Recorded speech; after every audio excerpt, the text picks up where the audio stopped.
Apa yang mengejutkan lagi, Harun ni cakap perempuan memang tak boleh ataupun tak dibenarkan solat dekat dalam masjid. Okay, Assalamualaikum warahmatullahi wabarakatuh. Saya Ahmad. Welcome back to my channel.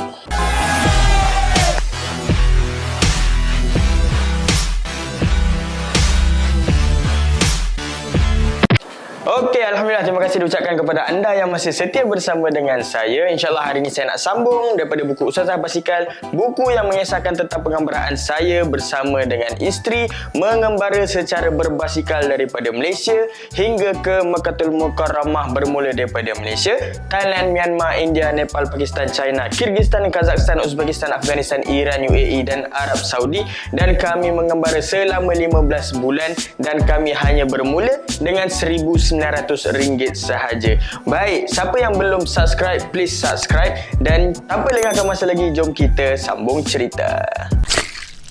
Nah, maksud saya deal lah dengan dia kan, dan ada seorang lelaki ni nama dia Shah Jahan. Dia nak tunjukkan kami ke bilik tu. Right. Okay. Ada di rumah pasal dia duduk jalan. Kau kenapa ni pula? Jalan. Pasal jalan. Jalan. 1, 2, 3, 4, 5, 6, 7, 8, 9. 10. 9. Oh. Huh? One room, two bed. Two bed. Yes.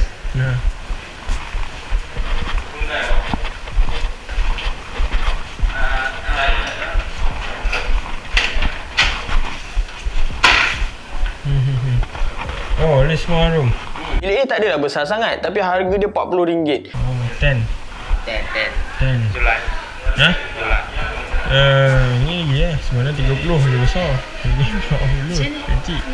No, less ada room. Another room. Share lah. Selagi boleh jimat, kita jimat. Selagi boleh deal, kita deal. Pakistan tak. Pakistan. No. Oh, ni janda.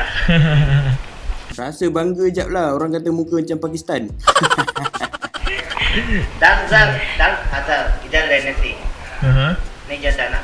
Urdu baat ni. Urdu. No, say Urdu. No. Cannot. Let's say Urdu. You can speak English? English no. No, English no. Arabi. Arabi नहीं मिलता. Tak. Urdu. Arabi tu macam apa dah kita kaya lah. Urdu and Myanmar. Myanmar. Ya, Pakistan? Pakistan.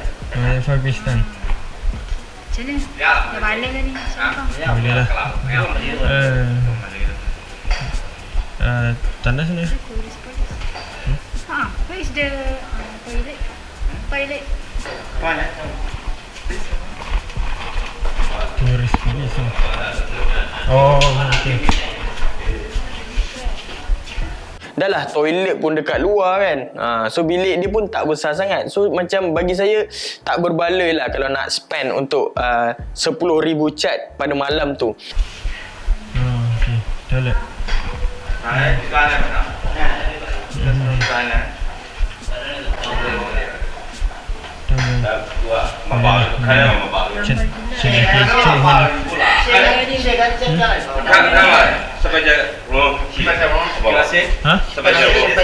Share. Oh, share. Lepas tu bila dah sembang-sembang bincang-bincang, dia tunjuk lagi satu bilik. Okay, bilik ni lebih bagus. Mungkin you all nak bilik yang lebih bagus kan. Dia tunjuk bilik lagi satu tu, dan bilik tu lebih besar. Oh, okay. So this is 20,000. 20,000. Okay, dan harga dia adalah RM20,000 cat. RM80. Memang tak lah. Saya cakap tak apalah, cancel. Kita ambil yang lagi satu tu. It's okay. We take that one. That one. Dan masa tu saya minta izin lah, boleh tak nak parking basikal kat dalam bilik. Dan dia kata tak boleh masuk dalam bilik, tapi boleh parking dekat belakang, dan dia boleh tutup dengan pagar lah. Oh, the bicycle. Can bicycle enter the room? No. Huh? Cannot. Bicycle cannot enter room. No. Oh, see. Dari kau lah. Okay. Is it ada wifi? Boleh tanya. Does it have a Wi-Fi here? Wi-Fi, yeah. Wi-Fi? Yes. Yes. Dia kata ada wifi. Alhamdulillah. So puas hati. Ada wifi, puas hati. Okey, dah puas hati. Itu je dah yang puas hati. Okey. Bila Shah Jahan dan polis ni nak tolakkan basikal kami untuk parking, rasa lembut hati ni. Baik rupanya diorang ni. Hai. So kami pun parking dekat belakang hotel. Dan waktu tu dia suruh saya daftar pasport dekat kaunter. Dan saya pun daftarlah dekat kaunter. Saya tunjukkan saya punya salinan pasport dekat kaunter lah. Ha? The passport? Oh, the original one? Yes. Wait. Masa tu pasport saya ada dekat Adilah. So saya cari Adilah lah untuk minta pasport tu. RM40 lah. Nah, dia nak pasport ori. Lepas dah ambil pasport tu, saya kembali ke kaunter.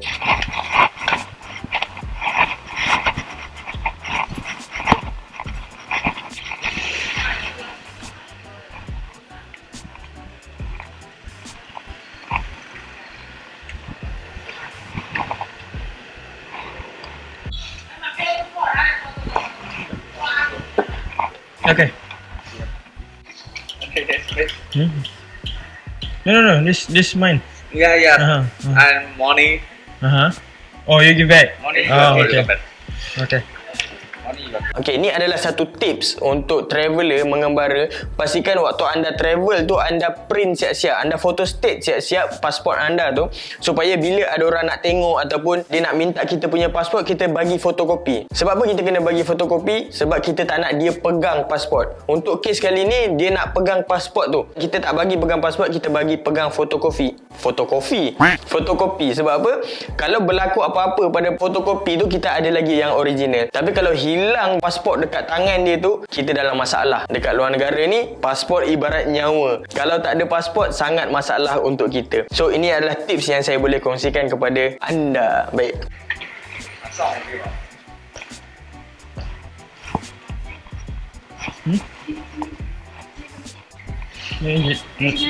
Tahu. Tu dia kata ada masjid ni. Waktu saya dah daftar tu, kami dengar bunyi azan tau. Adilah dia kata, bang dengar tak bunyi azan? Sangat jelas. Dan masa tu saya cakap dengan Adilah, menyesal kita tak tidur kat masjid. Masjid dekat je kan, kenapa kena tidur hotel? Lepas tu Adilah cakap, ni rezeki kita lah, hari ni kita tidur dekat hotel kan. Dia kita ke masjid dulu. Ha? Di masjid dulu. Barang-barang. Ya. Naik basikal. Saya jangan dia pergi tak? Dia pergi masjid kan? Tak tahu. Tu saja. Where is masjid? Masjid. How many kilo? Saya pun tanyalah Shah Jahan dekat mana masjid tu. Oh, dia nak pergi masjid. No money. Huh? No. My wife also go. Huh? Kau beli kau. Masjid. Oh, kau tiba lah. Yang naik 3 orang. Naik 3 orang. Kau ke? Hah? Barang. Gua back dia. Go back. Wait. Masa ni Adilah cancel sebab kena naik motor 3 orang dan dia belum kemas lagi barang-barang untuk bawa masuk kat dalam bilik. Dia kata tak apalah, abang pergi dulu masjid tu, isyak nanti ayang pergi. Dan masa itulah bila saya pergi kat masjid tu dengan Shah Jahan ni, saya solat. Masa tu memang sangat ramai, adalah dalam 2-3 saf orang yang dekat masjid tu. Dan saya solat bersama dan saya solat jamak terus lah dengan isyak. Selepas solat dia ada majlis taklim. Dia sama macam dekat Thailand. Sebelum ni bahasa Thailand, sekarang ni bahasa Myanmar. Memang susah nak faham. So memang saya tak duduk dekat lah dengan diorang tu. Saya duduk jauh sikit. Dan waktu saya duduk dekat jauh tu, saya dengar je kan. Dalam masa sama saya pun dah tangkap gambar semua. Ada seorang lelaki ni, dia perhatikan saya lah. Bila dah habis majlis tu, dia datang kepada saya. Dan masa tu pun saya pun nak bersembang dengan diorang lah. Seorang lelaki ni, nama dia adalah Maulana Musa. Dan dia tak boleh cakap sangat bahasa Inggeris, tapi dia boleh faham sikit-sikit lah apa yang saya sampaikan. Dan masa tu dia ajak untuk makan malam dekat rumah dia. Dan masa tu saya cakap okey lah. Dan dia sebenarnya nak kenalkan saya dengan seorang sahabat dia yang boleh cakap bahasa Melayu, yang pernah bekerja dekat Malaysia. Dan masa tu saya cakap saya nak pergi balik ke hotel dan saya panggil isteri saya nak ajak sekali ke rumah dia, boleh tak? Dan dia kata boleh, tak ada masalah. Dan selepas isyak saya ajak Adilah untuk untuk pergi ke rumah dia lah. Masa tu kami dah solat jamak. So selepas isyak tu saya tunggu dekat luar lah. Dan waktu saya tunggu kat luar tu, imam tu pun bawa kami ke rumah dia. Dan bila sampai kat rumah dia, dia ada isteri dia, ada anak-anak dia lah. So isteri dia pun tengah masak dan Adilah dia masuk kat dapur. Saya duduk dengan Maulana Musa ni lah sembang sementara tunggu Harun ni sampai. Dan bila Harun ni sampai je, saya sangat teruja lah sebab ada orang boleh cakap bahasa Melayu dekat Myanmar ni kan. So macam-macam banyak persoalan kat dalam minda ni yang nak tanya kepada dia. Rupa-rupanya Harun ni memang dah lama kerja dekat Malaysia ni. Dan saya cakap kenapa tak teruskan kerja kat Malaysia. Dan masa tu dia kata dia punya visa dia dah habis dan tak boleh sambung. So dia baliklah ke Myanmar. Dan saya tanyalah, boleh tak kalau kita ni orang yang pemegang pasport ataupun bukan warga tempatan ni tidur dekat rumah orang ke, tidur dekat masjid ke? Dan dia kata dekat Myanmar ni kita tidak dibenarkan untuk tidur dekat mana-mana tempat kecuali dekat hotel yang disediakan untuk pelancong. So memang tak boleh simply tidur dekat masjid ke, tidur dekat balai polis ke, memang akan dibawa ke hotel. Dan masa tu apa yang mengejutkan lagi, Harun ni cakap perempuan memang tak boleh ataupun tak dibenarkan solat dekat dalam masjid. Dekat Thailand dulu, kat Malaysia dulu perempuan boleh masuk, tapi kat Myanmar ni benda yang baru yang kami dapat, perempuan agak pelik dan janggal kalau masuk ke masjid. Dan memang mereka ni tak ada langsung ruang solat untuk wanita, apatah lagi tandas untuk wanita. So masa tu saya pun okey lah, tak ada masalah lah. Kami pun makan dan masa saya bersembang dengan Ustazah, saya cakap kita tak tahu ni kat Myanmar ni berapa lama kita boleh stay kan. Duit kita pun bukan banyak sangat untuk nak stay dekat Myanmar ni lama-lama. So mungkin kita masa sekejap je, lepas tu kita keluar daripada Myanmar ni. Dan masa tu kami bersembang lah dengan keluarga Maulana Musa ni. Dan rupa-rupanya anak dia adalah seorang hafiz. Anak dia boleh menghafal Al-Quran. Dan kita nak cubalah, nak dengar macam mana cara mereka membaca. Yunazzilul malaikata birruhi min amrihi ala man yasha'u min ibadihi an anziru annahu la ilaha illa ana fattaqun. Khalaqas samawati wal arda bil haqq ta'ala amma yushrikun. Anak dia yang hafiz tu, dia baca memang lancar lah, memang sangat lancar. Dan kami nak dengar adik dia yang kecil macam mana dia membaca ataupun dia belajar membaca Al-Quran. Dan masa tu si yang kecil ni pun dia malu-malu kan. Kita nak bagi gula-gula pun dia tak nak. Mana dia baca sampai mana? Malik. Ya Allah, baca sampai mana sini? Ke sini. Ayah dia tu garang. Ayah dia suruh juga baca. Daripada Abah, daripada Iba, daripada Ubah, daripada Tabah, daripada Tubah. Sama pigu tu. Sama pigu. Bila dia baca tu memang lain lah. Memang lain daripada cara kita belajar Iqra' dulu kalau kecil-kecil dulu. Daripada Tubah, daripada Tibah, daripada Jabah, Jabah. daripada Jibah, Jibah. daripada Jubah. Kota de kota. Khotaz berqat. Kota de kota. Kota de kota. Kota de kota. Khotaz berkit. Kota de kota. Mita de mata. Mita de mita. Mita de muta. Kangu de kangu. Kangu de kum. Kangu de king. Mingu de ming. Mingu de mang. Mingu de mung. Tiba de tuba. Mingu de tung. Sin noon pesh. Sun. Mingu de tung. Ha zay zer his. Ada de his. His. His. Ada de his. Ada de ber. Dan selepas habis makan semua, kami pun baliklah ke hotel. Dan bila sampai ke hotel, saya pun buka saya punya mesej, saya buka saya punya Facebook dan saya tanya sahabat-sahabat saya yang pernah travel dulu, siapa yang tahu berkenaan dengan Myanmar ni. Betul ke pelancong tak boleh tidur kat mana-mana kecuali dekat hotel? Okey, ini soalan yang saya tanya dekat Facebook. Assalamualaikum warahmatullahi wabarakatuh. Any of you guys pernah touring di Myanmar? Kami baru sahaja 2 hari dekat sini. Setiap hari kami bercadang tidur di masjid, balai polis, temples selain hotel. Tapi orang tempatan kata pemegang pasport tak boleh tidur dekat mana-mana, termasuk rumah orang tempatan melainkan hotel. Lagi sedih, perempuan tak boleh sembahyang dekat masjid. Can anyone clarify this? Saya dah bertanya kepada 5 orang tempatan yang berbeza. Mereka memberikan jawapan yang sama. Ada tak yang pernah berkemah dekat sini? Kami menghadapi kekangan bajet untuk tidur dekat hotel setiap hari. Terima kasih. Dan jawapan dia memang sangat menakutkan. Jawapan dia tu memang mendebarkan. So inilah jawapan-jawapan yang mereka berikan kepada saya. Okey, ini adalah daripada jawapan Abang Asid Mustafa. One of the less travelled country in SEA. Rules and regulation changes every day. No one really knows positively what the true regulations are. What you read today becomes invalid tomorrow. Though some people really enjoyed travelling Myanmar as there are a lot of new things and places to discover. However, if you feel uncomfortable, better exit as early as you may and proceed your journey eastward. Okey, apa yang Abang Asid cuba sampaikan adalah undang-undang dekat Myanmar ni selalu berubah-ubah. Kita tak tahu apa yang kita dengar undang-undang hari ini dia akan berubah pada keesokan harinya. Yes, memang ada banyak tempat yang best dekat Myanmar ni, tapi kalau kita rasa macam tak selesa, Abang Asid cadangkan untuk kita teruskan perjalanan keluar daripada Myanmar. Okey, ini adalah komen daripada Kak Ija pula. Dia kata boleh baca banyak review dari cyclist yang dah pernah merentasi Myanmar di blog Crazy Guys on Bike. Memang sangat susah untuk dapat berkemah sesuka hati kita.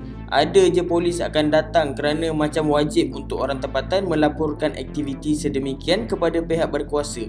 Tapi mostly Mak Saleh buat keras dan kata tak ada duit. Nanti diorang mengalah tapi tetap kena ikut arahan polis untuk berkemah di tempat yang dia tentukan. Cuba baca review-review tu. Kalau tentang pengembara Muslim saya tak pernah baca lagi. Kak Ijaz sambung lagi. Dia kata saya pernah host satu perempuan Mak Saleh yang pernah cross Myanmar selama 2 bulan. Sentiasa ada shadows mengekori dia dan akan tiba-tiba muncul setiap kali dia detour dari laluan asal dia. Pagi, local people ramah menegur. Bila menjelang senja, semua orang akan pura-pura tak nampak dia sebab diorang tak nak jadi the last person to see you alive in case anything bad happen to you. Okey, ini respon daripada Muhammad Cik Ramli yang pernah backpack dekat Myanmar. Dia kata, "Salam Angah BMI, saya boleh tidur dekat masjid tetapi lelaki sahaja dan mesti dapat kebenaran daripada pihak masjid dan tak boleh menonjol. Maksudnya tak boleh keluar. Dan kalau nak keluar kena guna pintu belakang. Dan pakaian jangan nampak macam turis. Memang perempuan tidak dibenarkan sembahyang dan masuk masjid. Kalau dekat kawasan pedalaman kena lapor diri dekat pejabat polis atau ada orang yang akan laporkan. Kalau apa-apa jadi, orang yang last contact kita akan disoal. Kalau nak kemah, cari kawasan yang memang tak akan ada orang dan orang tak tahu yang kita ada dekat sini. Kalau boleh jangan nampak yang kita orang Islam sebab Tok Saminya memang bermusuh dengan Islam. Tapi lokal okey." Cuak babe. Okey, ini respon terakhir daripada sahabat saya dekat Singapura yang pernah kayuh dekat dalam Myanmar ni. Nama dia adalah Eskela. Okey, dia kata, "If you want to wild camp in Myanmar, you must really go far from villages into the forest. Not all temples will allow you to stay. Even if some temples allow you to stay, sometimes the police will come and chase you out. The local villages are not so easy to allow you to camp in their house because they worry about your security. But now is monsoon season in Myanmar, so it will also not be easy with camping, especially low areas will be flooding. You really have to try your luck if you want to camp every night." Alright, bila Eskela dan Cik Muhammad ni kata suruh berhati-hati dekat Myanmar ni, saya kena ikutlah sebab mereka ni dah ada pengalaman. Eskela ni dah pernah kayuh dekat Myanmar dan Cik Muhammad pernah backpack dekat Myanmar ni. So respon saya adalah saya cakap, I see, we try to figure it out. If not, we just go straight to Yangon. Dan Eskela respon, dia kata, the way to Yangon still can wild camp easily. It is after Yangon that is more difficult between Yangon and Bagan depending on which route you take. So kami plan untuk camping kalau tak ada apa-apa masalah, tapi kalau ada masalah dekat tengah jalan kami akan terus pergi ke Yangon. Okey, so sehingga sini saja cerita daripada saya. InsyaAllah episod yang akan datang saya akan kongsikan macam mana pertama kali kami tidur kat dalam semak dan masa tu Adilah tak boleh tidur. Inilah kali pertama Adilah tidur dekat kawasan yang dilarang. Sebelum tu, siapa yang belum subscribe, please subscribe. InsyaAllah kita akan berjumpa di episod yang akan datang. Saya Ahmad. Assalamualaikum warahmatullahi wabarakatuh.